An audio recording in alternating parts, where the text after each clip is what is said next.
All right, how is everyone doing tonight? This is welcome to my channel, and this is an educational channel. We take a look at great theories of everything, cosmology's all-encompassing theories, and we try to,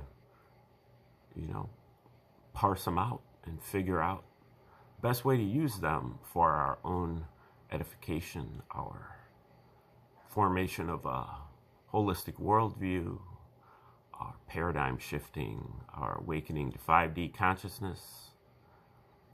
These things can all be made a little bit easier if we have some templates and some theories of everything that undergird our quests. And today is our 565th video that we've done on the reciprocal system of theory from Dewey B. Larson and Associates. And Mr. Larson lived in the 20th century, died in 1990, and he wrote books on chemistry, physics, astronomy, but he also wrote books on metaphysics and economics. And they're all based on the same theory. So he has one theory and plugs it into every subject and shows how to do that. And in many cases, at least in my opinion, some of it is uncanny. So, and to me, it just makes a lot of sense. Larson is one of the few scientists to propose a universe made out of motion, not matter, not energy, but motion. And motion kind of in the most generic sense of as really what he calls scalar motion. Scalar motion is a motion that has a magnitude, but it has no specific direction. Scalar motion is a motion that you can envision using a balloon that you put dots on with a magic marker. As you blow up the balloon, all the dots will be moving away from each other. It's kind of like the surface of that balloon is moving everything away from each other. And so everything is moving in every direction, no specific direction. And if you reverse that and contract the balloon, all of the dots will be moving toward each other, but again, in no specific direction. And Larson's first primary postulate states that the universe is composed entirely of one component, motion, existing in 3 dimensions, in discrete units, and with 2 reciprocal aspects, space and time. And so that's kind of how he gets started. And from there, he derives a theoretical universe, what his universe would look like if his postulates were correct. And then he compares his theoretical universe with some of the scientific tables and otherwise empirical universe of the modern scientists. And Larson is able to practically recreate some of the scientific tables strictly from his theory. Now, when he plugs it into economics, that's what we're looking at today. We're looking at Larson's second book on economics that is called The Road to Permanent Prosperity. I think you can see what benefit you can get from that. And we're in chapter 18 on wartime economics. Now, when Larson plugs it into economics, he posits first that economics is a science, not a social science, and that there are exact formulas, just like there are in physics or chemistry, and that we need to dispense with the sociological approach of economics, where people are putting in policy and political and sociological and ideological preferences into their economic,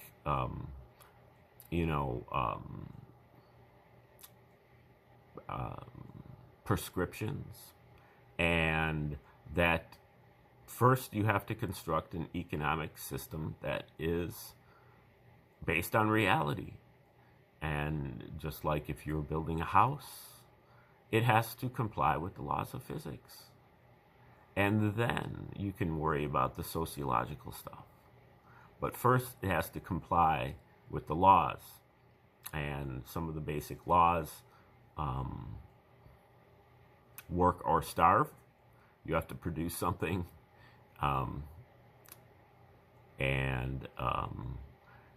That the two reciprocal aspects in the economic mechanism are production and consumption. And that what you produce is exactly what you're going to consume. And Larson ends up arriving at about 17 principles that he contends are exact, and that we need to follow, or else we're going to get ourselves off track. Okay, now I'm sorry for last episode. I kind of abruptly stopped when I should have tried to finish the chapter. I was under the impression that there was some kind of minor emergency going on that I needed to tend to right away, and there wasn't, but I never got back to finishing that video. So we are a few pages away from the end of chapter 18 on wartime economics, which will wrap up right here and then start on the next chapter right after that. If you'd like to get more of a description of the reciprocal system in general, watch as many as you want, but any of my first 474 videos on this subject has a longer explanation of the reciprocal system, gets into the postulates and explains, what they mean and how they what their ramifications are. And then this book I started about 6 weeks ago. So if you want to start from the beginning of this book, The Road to Permanent Prosperity, go back about 6 weeks in the archives with chapter 1 and start with chapter 1. But for now, we're going to be reading from chapter 18. Failure to keep pace with inflation is the most common mistake in the administration of rent control. It is, of course, due to the popular misconception that rent control helps to hold down the cost of living, and this futile attempt to evade the realities of wartime economics has some very unfortunate collateral effects. One is that the attempt to prevent the landlords from taking undue advantage of the housing shortage goes to the other extreme and does them a serious injustice. If their rentals are not allowed to share in the inflationary price rise, they are, in effect, being compelled to reduce their rents, as the true value of $300 in pre-war money is reduced to $300 in pre-war money, is reduced to $250 by a 20% inflation. Furthermore, when the conflict finally comes to an end, the nation that has adopted rent control is faced with a dilemma. If the controls are lifted and rents suddenly increase to levels consistent with the inflated general average of prices, there will be an outcry from those who have to pay more. Consequently, there will be strong political pressure for maintaining the controls and keeping the rents down. But if the controls are continued, building of new homes for rental purposes will be unprofitable, and the housing shortage that developed during the war will continue. This was not a very difficult problem in the U.S., where the controls during World War II were limited, and where such a large part of the new housing construction is for sale rather than for rent. But it created some serious situations in other countries, France, for instance.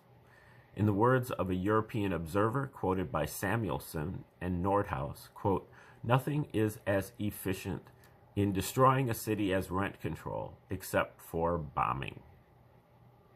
End quote.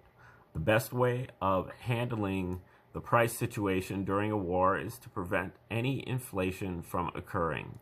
But if some rise in the price level is permitted to take place as a byproduct of the wartime wage policies, perhaps any prices that are controlled should be periodically adjusted to conform to the new general price level.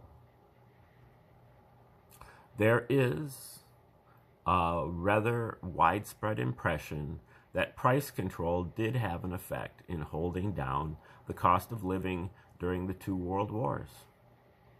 But this conclusion is based on a distorted view of the effect that the controlled prices exert on the prices of uncontrolled items.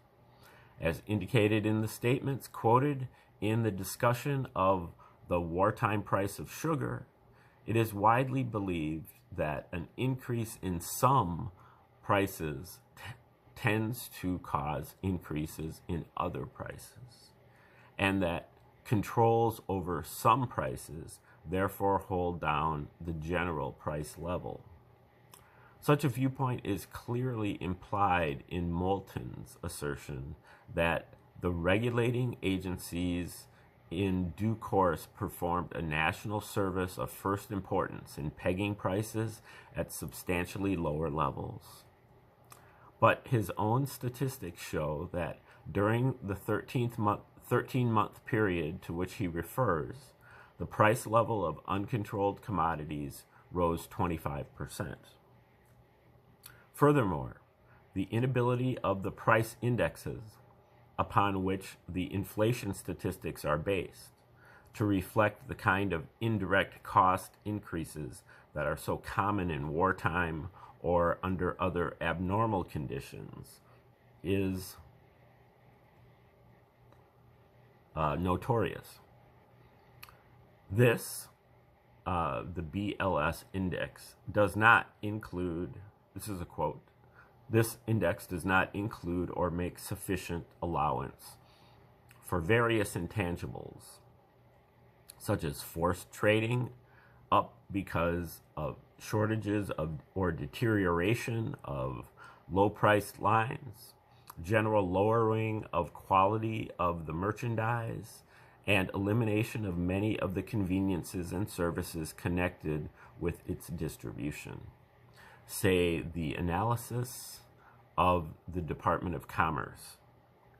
The conclusion of these analysts in 1945, at the end of World War II, was that prices for such things as food and clothing, items that account for over half of the consumer budget, were not much different from what they would have been without controls.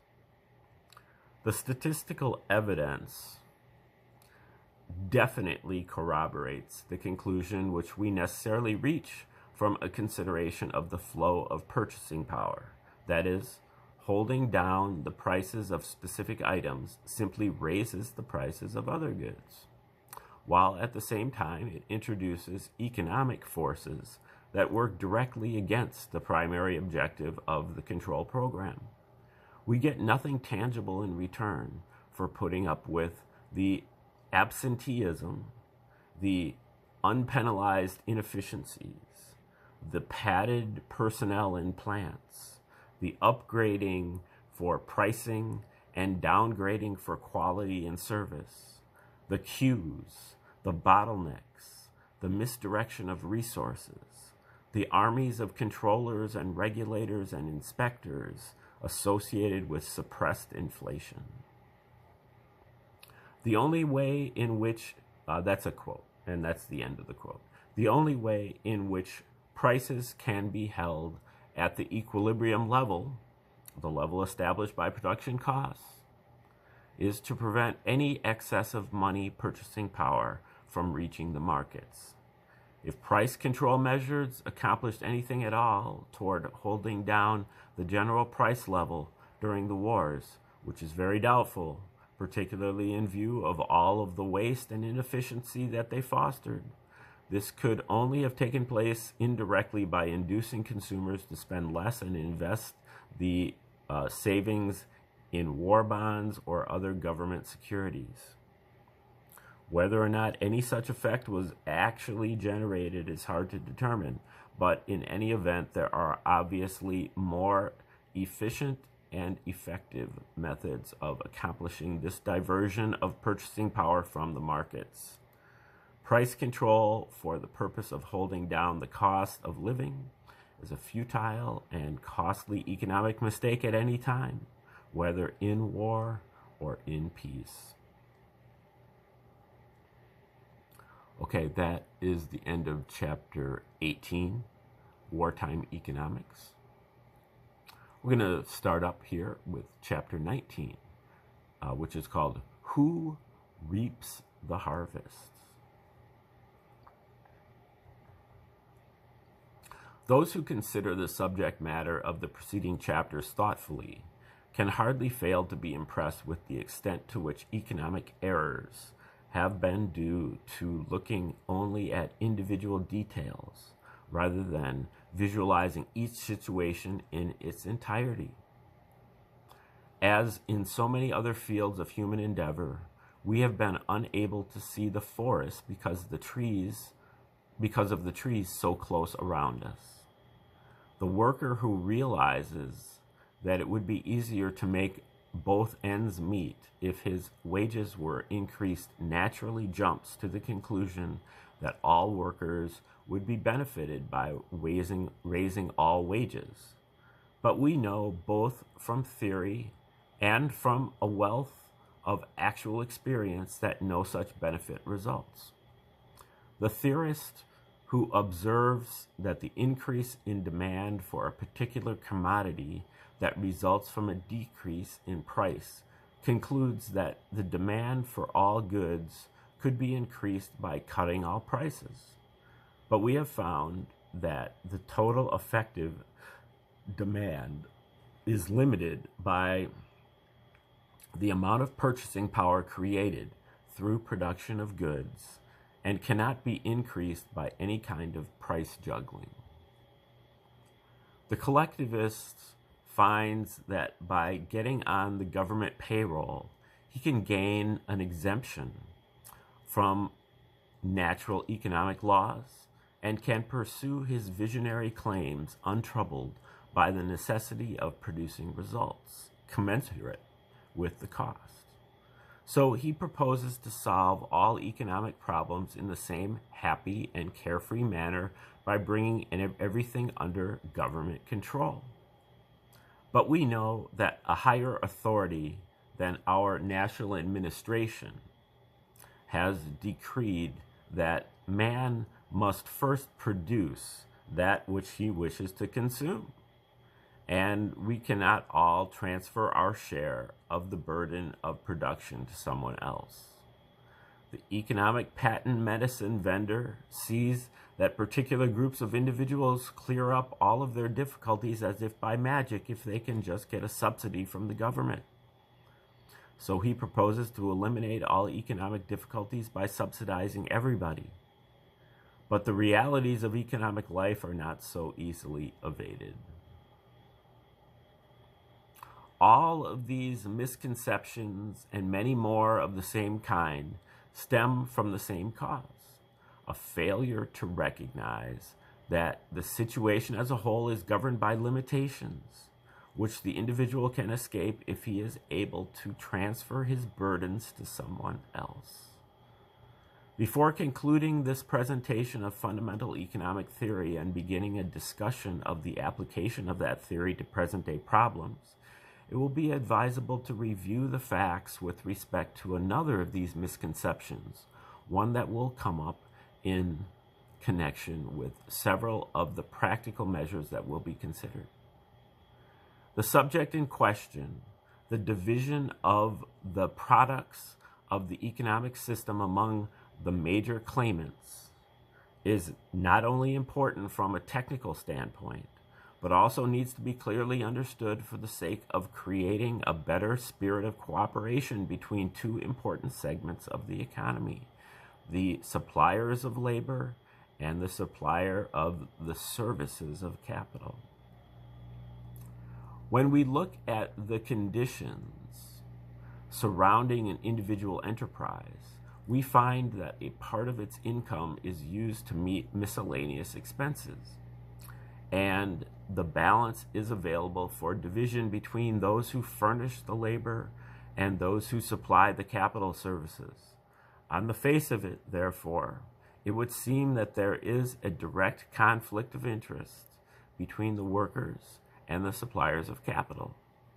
If the workers get a larger share of the total, those who supply the capital must necessarily get a smaller share, and vice versa. This view of the situation does not necessarily imply that there is no common interest in which both can participate. On the contrary, it would suggest that any increase in total income is beneficial to both parties, regardless of the proportions in which the division is finally made.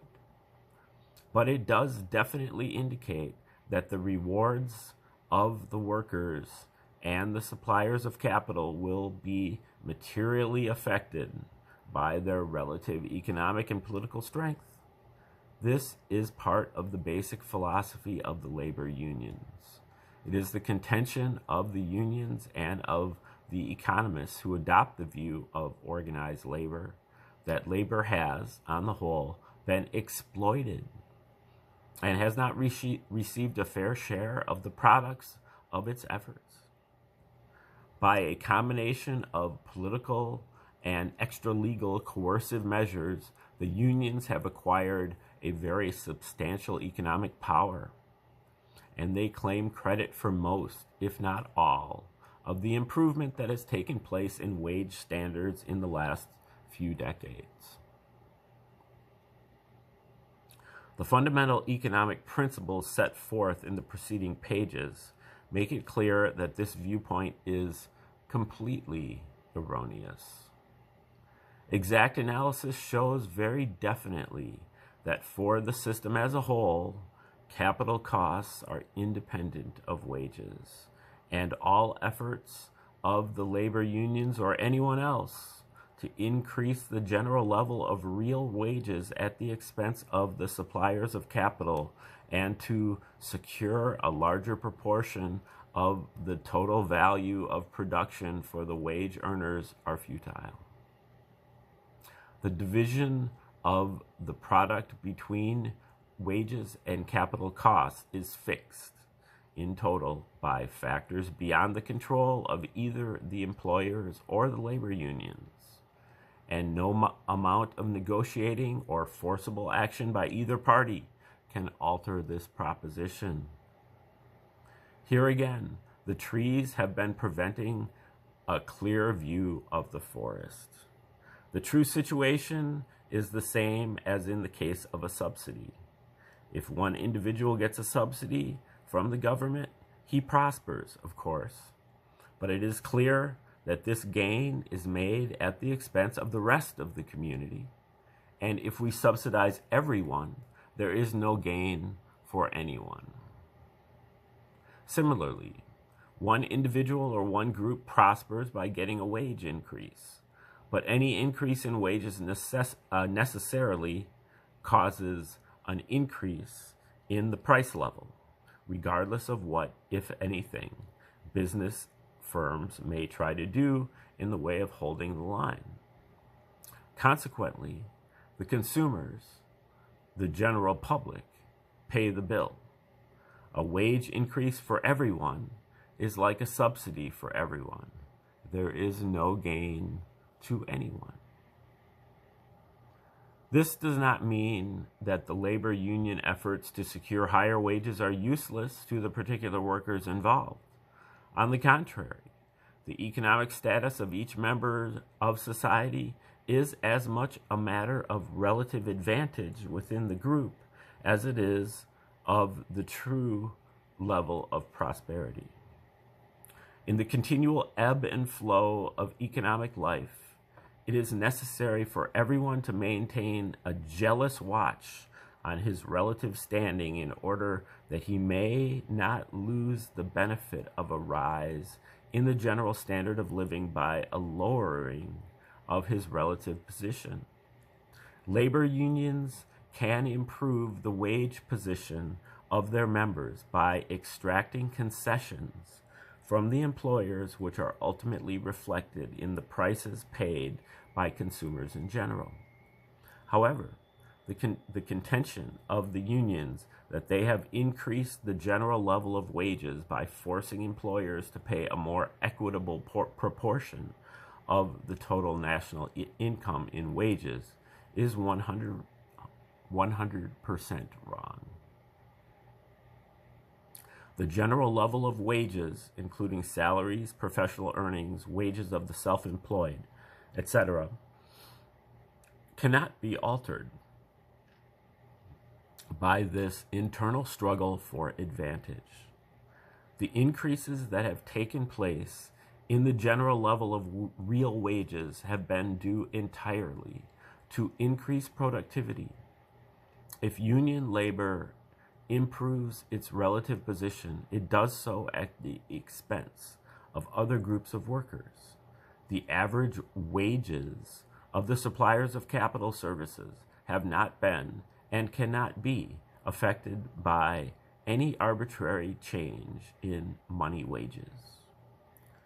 The economic profession has never distinguished itself by its handling of the theory of wages.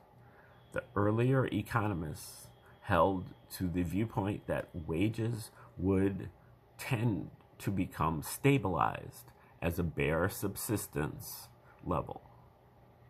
This is the doctrine of Ricardo, Malthus, and Marx, and it has a close affinity to the present-day labor union attitude.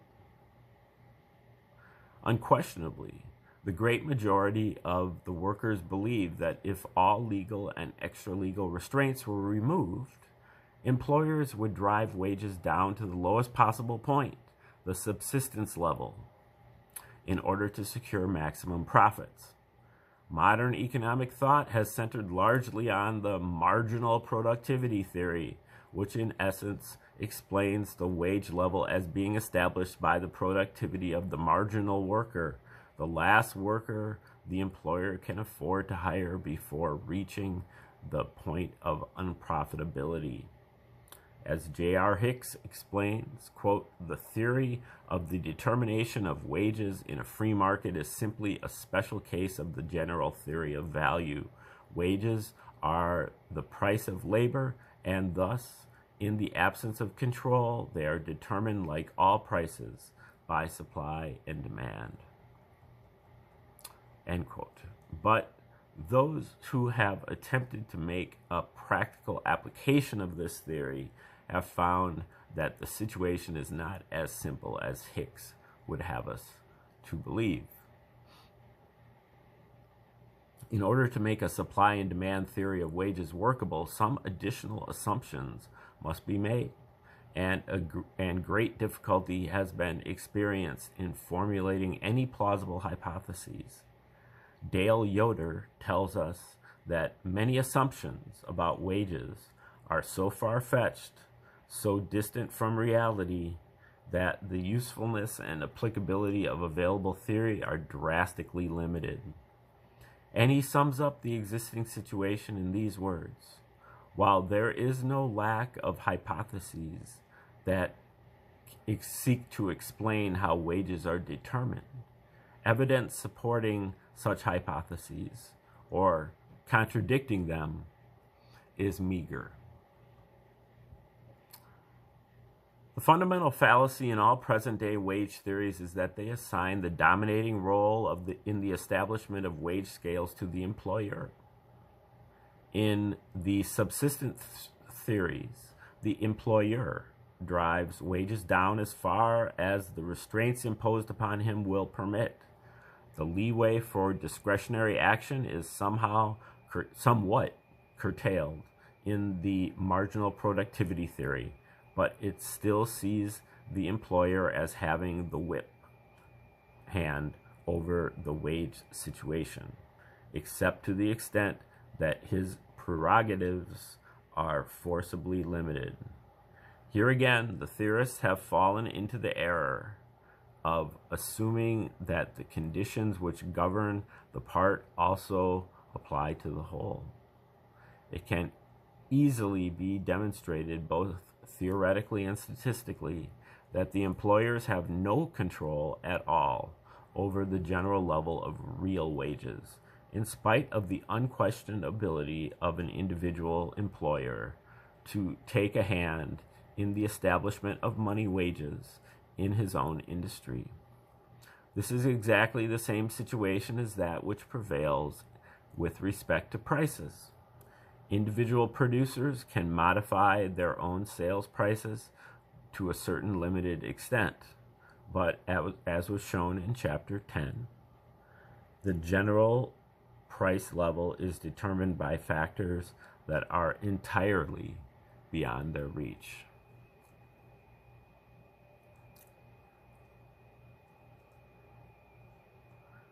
Before we dig into the basic principles to see why the employers have no control over the general wage level, let us first take a look at what has actually happened with respect to the division of the products of our economic efforts. In this case, as is true in general, we do not have to rely on abstract theory alone in reaching our conclusions. There are ample facts available for testing all theories. Everyone knows that production has increased tremendously since the advent of the Power Age. In order to check theory against actual experience, let us see what gain each of the two claimants, the worker and the supplier of capital, has made from this great increase in the output of the economic machine. According to the subsistence theory, the bulk of the gain must have accrued to the employers, that is, to the owners